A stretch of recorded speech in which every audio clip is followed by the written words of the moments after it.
નમસ્કાર, જય માતાજી, મહાદેવ હર.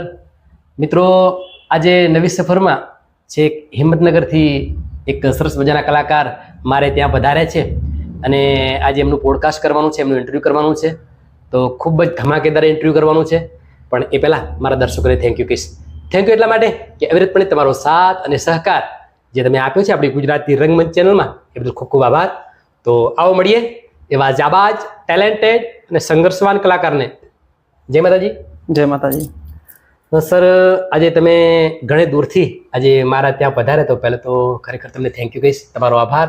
કારણ કે આજે તમે મારા ઘરે પધારે છે. આમ તો લોકોના ત્યાં જઈને હું ઇન્ટરવ્યૂ કરું છું, પણ આજે તમે મારા ત્યાં આવ્યા છો એટલે ખૂબ ખૂબ આભાર તમારો. તો સર, મારો પહેલો સવાલ એવો છે, દરેકને હું કરું છું ને તમને પણ કરવાનો છું. તો આપણા દર્શકો જેને રાહ જોઈ રહ્યા છે કે શું તમારું નામ છે અને કયું તમારું ગામ છે, તો એક ટૂંકો પરિચય તમારા અંદાજમાં આપણા દર્શકોને આપો જરા. તો નમસ્કાર દર્શક મિત્રો, હું સુખદેવ રાવત કનાઈ ગામનો વતની છું, હિંમતનગર તાલુકાનો. ખૂબ જ સરસ. તો છેક હિંમતનગર એટલે અહીંયાથી કોશો દૂર, ત્યાંથી આપણે ત્યાં વધારે છે એક પોડકાસ્ટ માટે. તો ખરેખર ખૂબ આનંદની વાત છે. સુખદેવભાઈ એમનું નામ છે અને હિંમતનગર તાલુકાનું કનાઈ ગામ. તો આગળ એમને સવાલ કરીશું. તો સુખદેવભાઈ, એક કલાકાર છો તમે, એક ગુજરાતમાં સારું એવું નામ મેળવી ચૂક્યા છો અને હજી ઘણું બધું લોકો સુધી તમે તમારું જે ટેલેન્ટ છે એ બતાવવાના છો. પણ આજે એક ઇન્ટરવ્યૂના માધ્યમથી આજે હું તમને બીજો સવાલ કરીશ કે કલાકાર બનવું એવો શોખ ક્યાંથી જાગ્યો તમને? તો ભવાનભાઈ, એમાં એવું છે કે હું પહેલાં શરૂઆતની અંદર વિક્રમભાઈ ઠાકોરના ગીતો સાંભળતો, રાકેશભાઈ બારોટના ગીતો સાંભળતો. તો આમ એમના ગીતો સાંભળતા સાંભળતા મને એવો દિલનો આભાર જાગ્યો કે હું પણ એક કલાકાર બનું. વાવ, વેરી નાઇસ. બહુ સારી એમની એક વાત છે કે આપણા ગુજરાતના ઘરેણા કહી શકીએ આપણે. વિક્રમભાઈ ઠાકોર, જે રાકેશભાઈ બારોટ, જિગ્નેશ કવિરાજ અને બીજા ઘણા બધા કલાકારો, એમના ગીતો સાંભળીને આજે એમને કલાકાર બનવાનો શોખ જાગ્યો છે. ખૂબ જ સરસ કહેવાય સુખદેવભાઈ, કારણ કે આજે આપણે કંઈક મેળવવું હોય તો એના માટે કંઈક સ્ટ્રગલ કરવી પડે, કંઈક મહેનત કરવી પડે, અને તમે આ લોકોને સતત સાંભળીને અહીંયા સુધી પહોંચ્યા છો.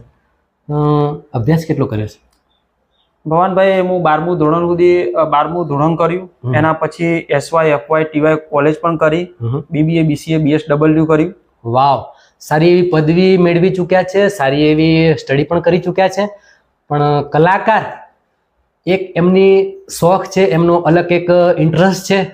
તો એમાં ભણીને પણ કલાકાર બનવું છે એમને, અને કલાકાર બની ગયા છે પણ હજુ સારા લેવલે પહોંચે એવીની ઈચ્છા છે.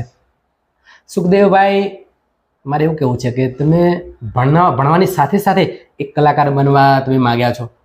તો સ્કૂલમાં જ્યારે કોઈ ફંક્શન હોય કે કંઈ પ્રોગ્રામ હોય તો તમે તમારું ટેલેન્ટ બતાવતા ખરા? હા, એટલે એમાં ભવાનભાઈ એવું હતું કે હું જ્યારે સ્કૂલની અંદર જ્યારે ભણવાની અંદર એવું કહેવાતું હતું કે CA નો ક્લાસ આવતો હતો. તો એમાં શિક્ષકો CA ના ક્લાસમાં વિદ્યાર્થીઓને ગવડાવતા હતા. સમયે મને ઊભો કરવામાં આવતો હતો, શિક્ષકો મને ગવડાવે. વાવ, વેરી નાઇસ. તો એ પ્રમાણે હું સ્કૂલની અંદર જ ગાતો શીખ્યો.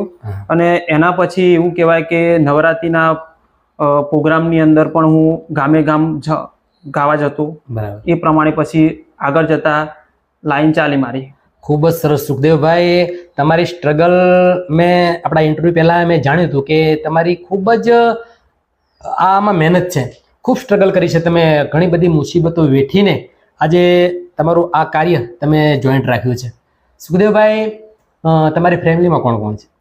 મારી ફેમિલીમાં મારા માતા પિતા, ભાઈ બહેન, વાઈફ, છોકરાઓ. મતલબ તમારું જોઈન્ટ ફેમિલી છે? હા, જોઈન્ટ ફેમિલી. ફેમિલીનો સપોર્ટ કેવો છે? ફેમિલીનો સપોર્ટ સારો છે. વાવ, ખૂબ સરસ. કલાકારની લાઈનમાં, સિંગિંગ લાઈનમાં તમને પ્રથમ સપોર્ટ કોને કરેલો? આમ તો ગણવા જઈએ ભવનભાઈ, તો જ્યારે હું કલાકાર લાઈનની અંદર જ્યારે ઉતર્યો ત્યારે સૌ પ્રથમ નવરાત્રિના ગરબાઓ કરતો, ગામે ગામ જઈ. એના પછી મેં સૌ પ્રથમ ગાયકીની અંદર ગણવા જઈએ તો પહેલા મેં એક સોંગ લખેલું, જે મારા જાતે લખેલું. ત્યાં સુધી મને ખબર નથી કે હું રાઇટર થવાનો હતો.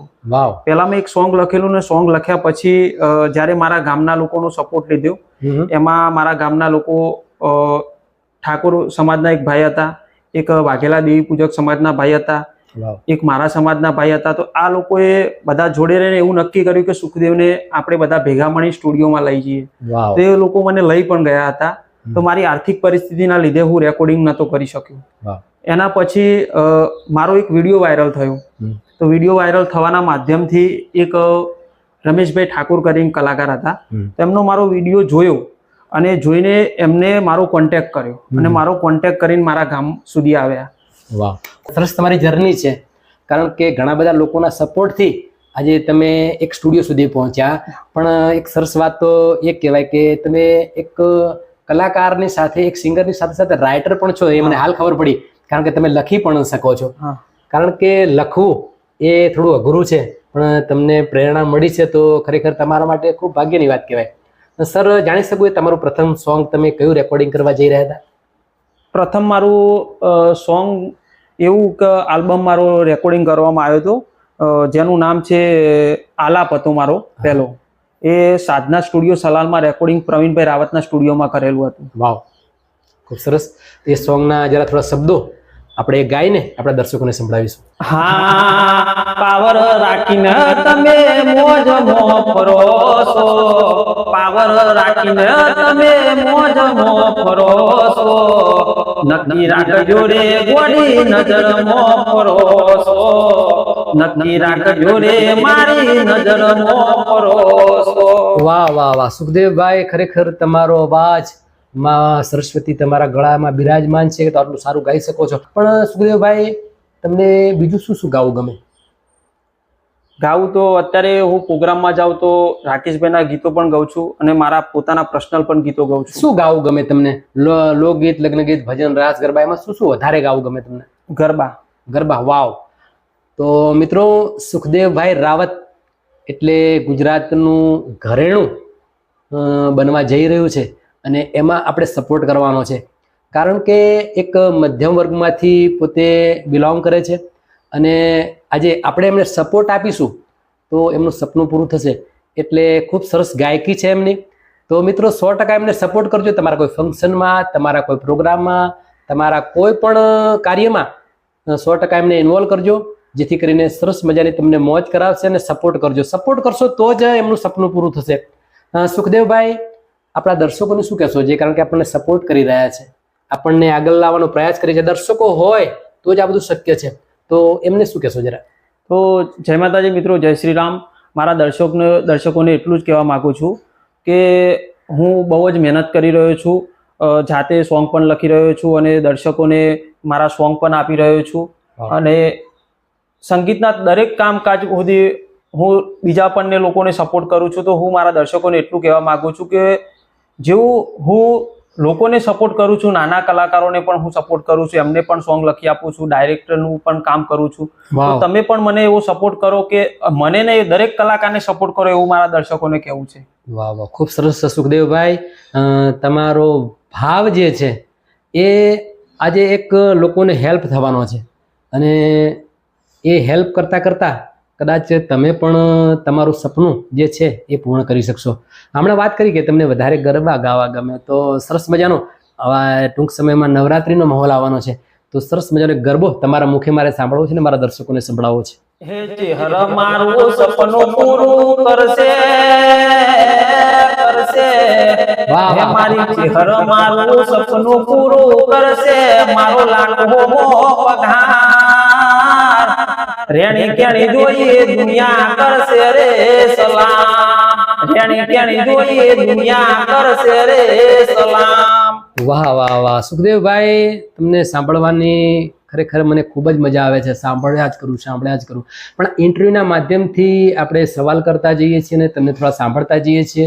કારણ કે આમ તો તમને સાંભળવા હોય તો મારે કદાચ પ્રોગ્રામ રાખીને તમને પેમેન્ટ આપીને સાંભળવા પડે, પણ આજે મારા ઇન્ટરવ્યુના માધ્યમથી મને મળ્યા છો તો ખરેખર હું આ મોકો છોડવાનો નથી.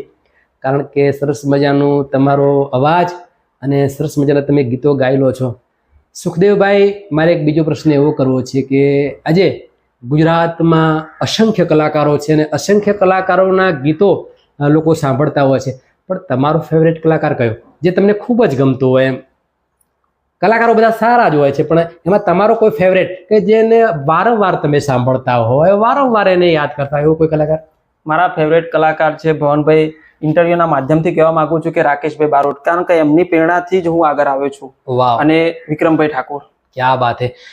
જે અત્યારે હાલ એમ કહીએ કે ગુજરાત બહાર દેશ વિદેશોમાં જેઓ નામના મેળવી ચૂક્યા છે, અને વિક્રમભાઈ ઠાકોરની વાત કરીએ તો આજે સુપરસ્ટાર કહેવાય.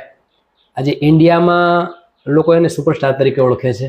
તો બહુ સરસ કહેવાય, કારણ કે આવા સારા સારા કલાકારોને તમને ગમે છે અને લોકોને પણ એ ગમતા હોય છે.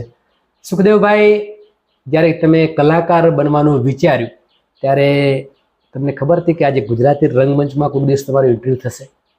ના, એવું વિચાર્યું નહોતું મેં. ખરેખર, કારણ કે આજે એક તમારા એમ કહેવાય કે તમારા સ્વભાવને લઈને, તમારા કાર્યને લઈને આજે તમે મારા ઘરે સુધી પહોંચ્યા છો. કામ તો હું ગામડે ગામડે ફરું છું, ઘરે ઘરે જઉં છું અને લોકોના ઇન્ટરવ્યૂ કરું છું, પણ આજે ખરેખર હું પણ ભાગ્યશાળી છું કે આજે એક કલાકાર સામેથી મારા ઘરે આજે એક પોડકાસ્ટના માધ્યમથી મને મળ્યા છે. ખૂબ જ સરસ. આજે ગુજરાતી રંગમંચમાં તમારું ઇન્ટરવ્યૂ ચાલી રહ્યું છે. દેશ વિદેશમાં લોકો આ ઇન્ટરવ્યૂ જોવાના છે અને લોકો તમને સાંભળવાના છે. તો ગુજરાતી રંગમંચમાં તમારું ઇન્ટરવ્યૂ થાય છે, કેવું લાગે છે? સારું લાગે છે. વાવ, ખૂબ સરસ.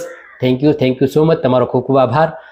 સુખદેવભાઈ, આપણે કારણ કે ઇન્ટરવ્યૂમાં એક ફિક્સ સમય હોય છે, કારણ કે લોકો તમને સાંભળે, લોકો તમને ગમે, પણ એનો એક આપણે ટાઈમ ફિક્સ કરીએ છીએ. તો એક સરસ મજાનું તમારા મોઢે તમને ગમતું અને તમને ખૂબ જ લોકો ગવડાવતા હોય એવું કોઈ ગીત અથવા કોઈ ભજન આપણે સાંભળીશું અને આપણા દર્શકોને સંભળાવીશું. તો જય માતાજી મિત્રો. ભવનભાઈને કીધું કે તમારું ગીત સંભળાવો. તો મિત્રો, મારા ચાહકો બહુ સાંભળે છે અને મારા ઘરેથી પહેલું આ જ ગીત નીકળે છે, તો એ તમને સંભળાવું.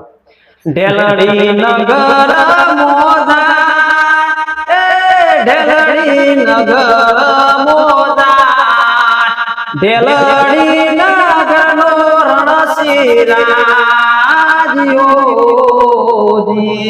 રાવત ઘોડા પાવા જાય, રાવત ઘોડા પાવા જાય, ચોકડી શેરીમાં તારલ બેટિયાઓજી. વાહ વાહ વાહ. તમારા સમાજનું સરસ મજાનું મઠાડેલું, જેના શબ્દો એમ ખરેખર હૈયે લાગી જાય એવા સરસ મજાના તમારા શબ્દો હતા, અને જે તમે જાતે લખેલું સરસ મજાનું ગીત તમારા દર્શકોને સંભળાવ્યું. તો દર્શકો ખરેખર ખૂબ જાણવા અને માણવા જેવા કલાકાર છે. 100% કોઈ વાર તમારે જવાનું થાય તો એમની મુલાકાત કરજો. ડિસ્પ્લે પર આપણો નંબર છે, એનાથી પણ તમે સંપર્ક કરી શકો છો. અને બીજું કે આપણી આ ગુજરાતી રંગમંચ ચેનલને લાઇક કરજો, શેર કરજો, કોમેન્ટ કરજો, સબસ્ક્રાઇબ કરવાનું ભૂલતા નહીં, જેથી કરીને આવા સરસ મજાના કલાકારો તમારા સુધી પહોંચાડી શકું. અને બીજું કે મારું બીજું ઇન્ટરવ્યૂ આવે ત્યાં સુધી સુખદેવભાઈ રાવત અને ભવાની વિરાજના દરેકને જય માતાજી.